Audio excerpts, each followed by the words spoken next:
행사가 집회를 인도를 하는데 한 번은 죄를 회개하라고 아주 강하게 설교를 했습니다. 죄를 회개하라. 특별히 교만의 죄를 회개하라고 강하게 설교를 했습니다. 예배를 마치고 현관에서 인사를 하는데 한 여집사님이 목사님에게 말합니다. 목사님, 제가 오늘 설교의 은혜를 많이 받았습니다. 제가 회개를 많이 했습니다. 제가 교만한 죄를 다 하나님 앞에 회개했습니다. 그렇게 고백을 합니다. 그래서 목사님이 궁금해서 집사님은 무엇에 대해서 도대체 그렇게 교만했었습니까? 물었습니다. 그랬더니 여집사님 하는 말이, 목사님, 저는 이 교회에서 제가 제일 미인이라는 사실에 대해서 교만했습니다. 그러는 겁니다.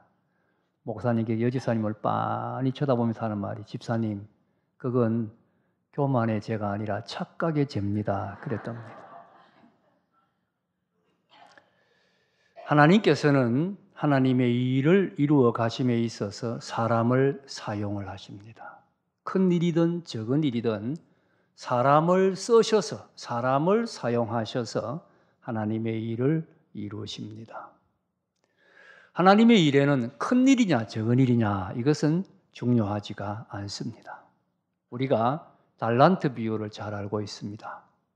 5달란트 받은 종, 2달란트 받은 종이 칭찬을 받았는데 5달란트 받은 종은 그만큼 큰 일을 한 사람이고 2달란트 받은 종은 그만큼 작은 일을 한 사람이라고 볼 수가 있습니다. 그런데 두 사람이 충성했을 때에 주인은 똑같이 칭찬했습니다. 다르지가 않습니다. 잘하였도다. 착하고 충성된 종아, 네가 작은 일에 충성하였음에 내가 많은 것으로 내게 맡기리니 내 주인의 즐거움에 참여할지어다. 토시 하나 틀리지 않습니다. 똑같이 칭찬했습니다. 무슨 뜻입니까? 작은 일이든 큰 일이든 충성하기만 하면 주님에게 똑같이 칭찬받을 수가 있다. 큰 일이냐 작은 일이냐 그것은 중요한 것이 아니라는 뜻이지요. 중요한 것은 큰 일이든 적은 일이든 주님에게 쓰임을 받는 것입니다. 주님이 나를 사용하시는 것이 중요하지요. 우리는 주님에게 쓰임을 받는다고 할 때 꼭 직분을 받아야 한다 그렇게 생각합니다. 물론 직분 받는 일 귀한 것이고 감사한 일이고 직분을 받아서 주님에게 쓰임 받을 수 있습니다. 그러나 분명히 알아야 될 것은 직분이 없어도 쓰임 받을 수 있습니다. 우리가 성경이나 교회 역사를 보면 무명으로 이름 없이 쓰임 받은 주의 종들도 많이 있습니다. 직분이 있어도 하나님이 귀하게 쓰지 않을 수 있고 직분이 없어도 하나님이 귀하게 사용하실 수가 있습니다. 중요한 것은 하나님에게 귀하게 쓰임을 받는 거지요. 하나님에게 쓰임 받는 것은 우리에게는 최고의 영광이요 가장 큰 축복이라 할 수가 있겠습니다. 오늘 본문은 하나님이 사람을 선택하는 이야기입니다. 하나님이 쓰실 사람을 정하는 이야기입니다. 지금 이스라엘에는 사울이라는 사람이 왕으로 있습니다. 이 사람 처음에는 겸손했습니다. 그러나 왕이 되고 나서 점점 교만해졌습니다. 하나님의 명령을 거역하고 자기 이름을 내기 위하여 기념비를 세우고 하나님께서 이 사람 안 되겠다 생각하고 버렸습니다. 다른 사람을 쓰시기로 결정을 하고 사무엘을 통하여 새로운 사람을 왕으로 선택을 하십니다. 오늘 본문이 하나님이 사무엘을 통해 새로운 왕을 선택하는 장면입니다. 따라서 우리가 오늘 본문을 가만히 보면 하나님은 어떤 사람을 선택하느냐, 어떤 사람을 사용하시는가 하는 것을 볼 수가 있습니다. 본문을 보면 하나님이 사람을 쓰심에 있어서 보지 않는 것이 있습니다. 먼저 하나님이 전혀 상관하지 않는 것이 나타납니다. 우리 7절을 함께 한번 읽어보겠습니다. 7절입니다. 시작. 여호와께서 사무엘에게 이르시되 그 용모와 키를 보지 말라. 내가 이미 그를 버렸노라. 같지 아니하니 사람은 외모를 보거니와 나 여호와는 중심을 보느니라 하시더라. 하나님이 보지 않는 것이 뭡니까? 용모와 키를 보지 말라. 또 사람은 외모를 보거니와 하나님은 뭘 본다고요? 중심을 본다. 그러니 외모, 키, 용모 이런 것은 하나님이 보시지 않습니다. 자, 보세요. 하나님이 이새의 아들 중에 한 사람을 쓰겠다. 그렇게 말씀하셨습니다. 그래서 사무엘이 이새의 아들들을 다 불러오라 그랬습니다. 차례대로 보는데 맨 큰 아들 엘리압 앞에 딱 서니까 사무엘이 압도가 된 것 같습니다. 엘리압은 인물이 잘 생기고 키가 크고 아주 늠름하고 씩씩한 훌륭한 청년이었던 것 같습니다. 하나님이 기름 부으실 자가 여기 주님 앞에 있구나 생각하는데 하나님께서 사무엘에게 마음속에 말씀하십니다. 사무엘아, 용모와 키를 보지 말라. 내가 보는 것은 사람 보는 것과 같지 않는데 사람은 외모를 보지만 나는 중심을 본다. 하나님이 말씀하셨습니다. 현대인들은 외모에 지나치게 관심이 많습니다. 특별히 요즘은 우리나라 사람들이 외모에 관심이 너무 많아요. 제가 얼마 전에 뉴스를 보니까 세계에서 남성 화장품 판매액이 우리나라가 랭킹 1위라는 거예요. 깜짝 놀랐습니다. 우리나라가 세계에서 남성 화장품이 제일 많이 팔린다는 이야기입니다. 여러분, 미국 같은 나라는 우리나라보다 남자 인구가 몇 배로 많으니까 우리나라 한 사람이 미국 사람 몇 배 이상 지금 화장품을 사용하고 있다는 이야기잖아요. 이렇게 우리가 외모에 언제부터 신경이 많이 쓰게 됐는지 모르겠어요. 그런 이야기가 있지 않습니까? 우스개 이야기. 어떤 사람이 꿈에 천국을 갔는데 나라별로 입국 심사장이 쫙 있더랍니다.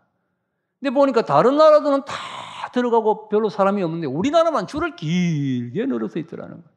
그래서 야, 우리나라 사람들이 천국에 이렇게 많이 오나 하고 가보니까 그게 아니고 우리나라 사람들이 전부 얼굴을 뜯어 고쳐가지고 신분 확인하느라고 시간이 걸려서 줄을 길게 늘어서 있더라는 이야기가 있죠. 실제 결혼을 할 때 남자들의 90% 이상이 여자의 외모를 본다고 합니다. 외모 보는 것 자체 나쁘다고 할 수는 없지요.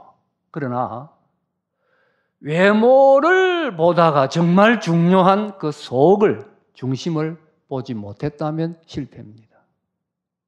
하나님이 외모를 보지 아니하니 외모는 중요한 것이 아닙니다. 하나님이 보시는 중심이 중요한 거죠. 그런데 외모를 보고 중심을 보지 못한다면 실패일 수밖에 없지요. 우리가 성경 읽어보면요, 성경의 특징 중에 하나가 사람의 외모에 대한 묘사가 별로 없습니다. 거의 없습니다. 소설 같은 거 읽어보면, 다른 일반 책 읽어보면 사람이 나오면 외모 묘사를 꼭 하지 않습니까? 키는 어떻고 뭐 광대뼈가 튀어나오고 항상 이런 외모 묘사가 있는데 성경은 외모에 대한 묘사가 거의 없습니다. 예수님의 외모에 대해서도 성경의 묘사가 거의 없습니다.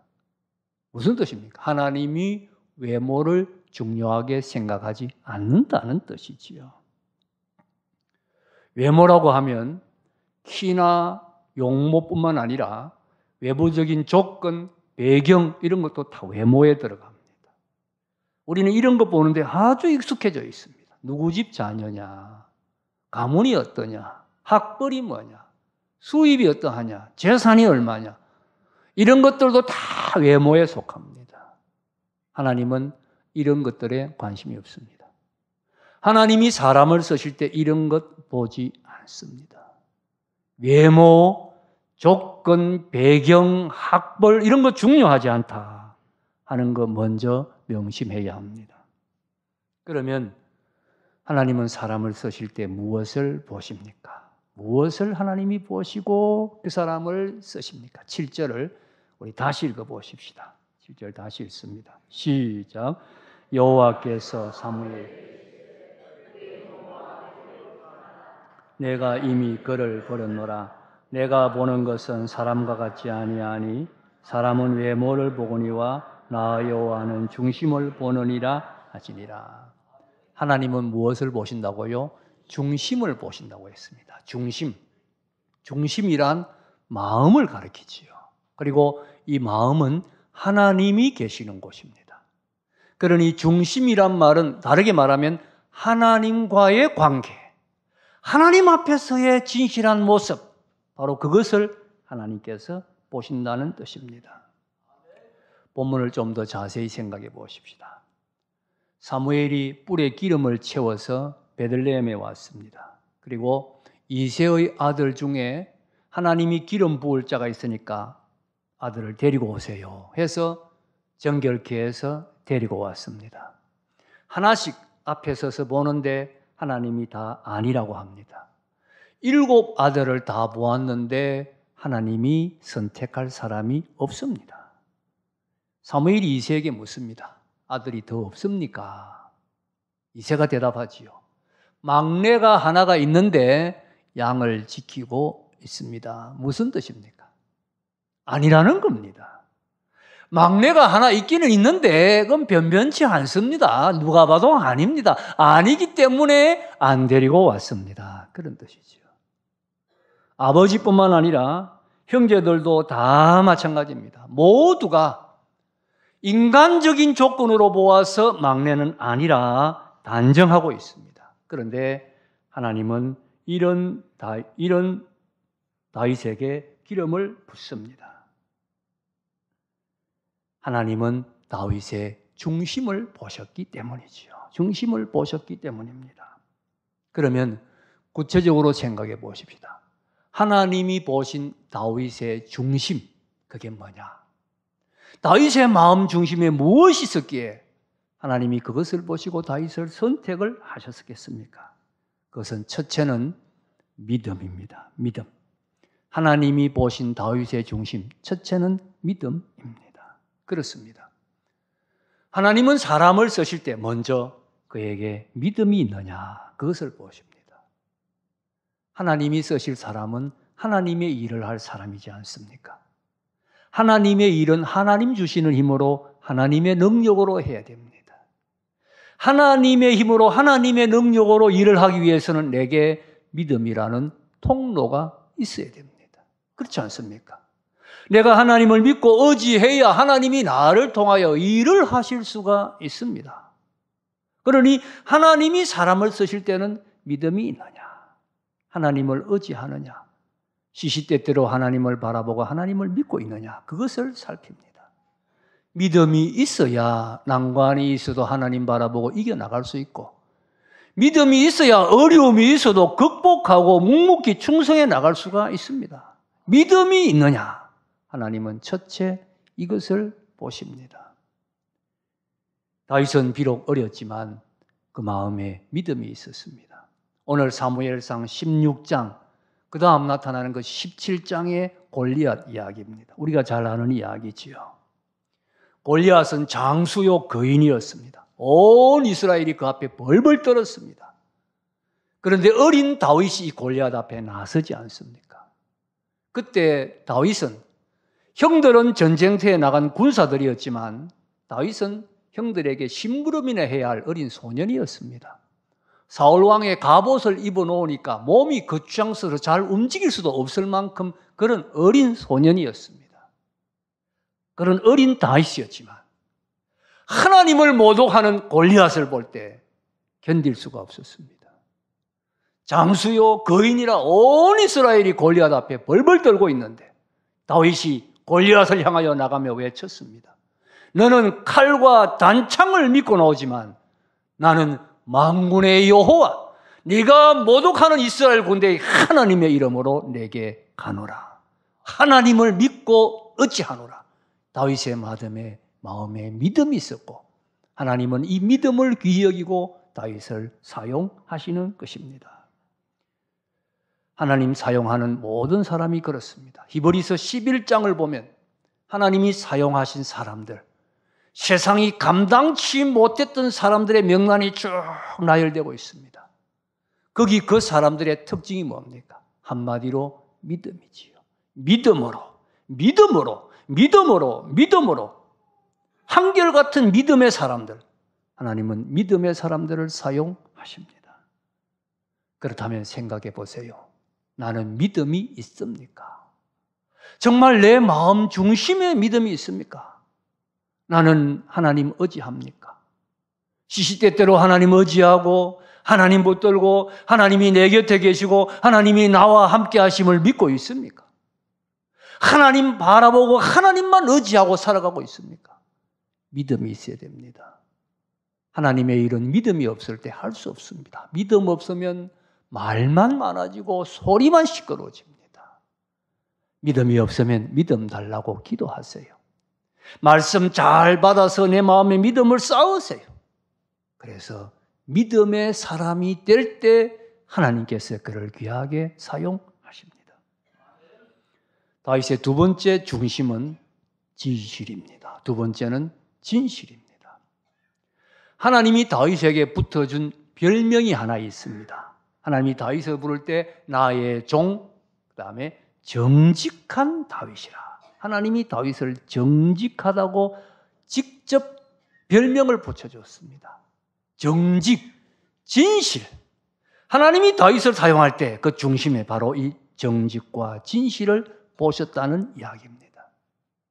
다윗의 진실이 가장 잘 나타난 것이 그가 회개할 때지요.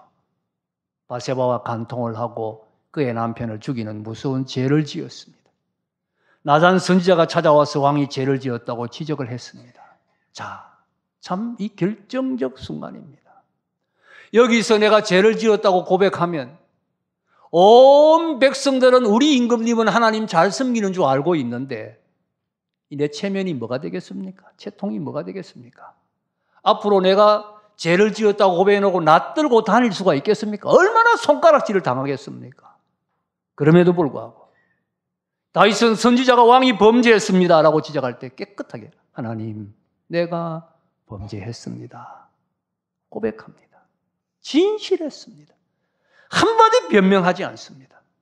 여자를 한마디 원망하지 않았습니다. 하나님 내가 죄를 지었습니다. 다윗의 진실, 다윗의 정직. 그리고 그는 그 마음으로 평생을 살았습니다. 아들이 반란을 일으켜도 내 죄 때문이라고 생각했습니다. 시므이라는 사람이 먼지를 일으키면서 저주를 퍼부어도 내 죄 때문이라고 생각했습니다. 그 마음이 평생 변함이 없었습니다. 한결같이 그 마음으로 끝까지 살았습니다. 하나님은 다윗의 이 진실을 귀하게 여겼고 이 진실을 기뻐하셨습니다. 사도 바울도 한번 생각해 보십시다. 신약에서 바울 이상으로 크게 하나님에게 쓰임받은 사람이 없다고 해도 과언이 아니겠지요. 정말 바울은 크게 쓰임받았습니다. 바울 자신도 나를 통하여 하나님의 말씀이 전파되었다고 고백했고 나를 능하게 하신 우리 하나님께 감사한다고 고백했습니다. 그런데 하나님께서 바울을 이렇게 귀하게 사용하실 때 바울 스스로 볼 때 자기에게 자격이 하나 있었습니다. 자격이 하나 있었습니다. 디모데전서 1장 13절을 보면 나를 충성되이 여겨 내게 직분을 주셨다. 스스로 이렇게 고백합니다. 내게 충성이 있었고 하나님은 그 충성을 보시고 내게 사도의 직분을 주셔서 나를 귀하게 사용하셨다는 고백입니다. 그런데 여기 충성이라는 단어가 헬라어로 피스토스 바로 진실이라는 단어입니다. 하나님이 나를 진실되이 여겨서 내게 직분을 주시고 나를 크게 사용하셨다는 고백입니다. 그랬습니다. 바울은 진실한 사람이었습니다. 그는 예수 안 믿을 때는 안 믿는 대로 진실했습니다. 나는 이거 안 된다. 이거 틀렸다. 기독교는 틀렸다. 진실하니까 기독교를 핍박했던 거 아닙니까? 믿고 난 다음에는 180도 달라졌어요. 순교하는 그날까지 자기 믿는 바에 대해서 변함없이 진실했습니다. 끝까지 진실했습니다. 변함이 없었습니다. 하나님은 이런 바울에게 사도의 직분을 주셨고 이런 바울을 능하게 하셔서 크게 사용하셨던 것입니다. 처음과 나중이 다른 사람이 있습니다. 처음에는 열심히 잘 하는데 나중에는 그만 슬그머니 달라집니다. 처음에는 겸손했는데 나중에는 교만해지는 사람이 있습니다. 직분 받기 전에는 겸손했는데 직분 받고 나면 교만해지는 사람이 있습니다. 사울 왕이 그러했습니다.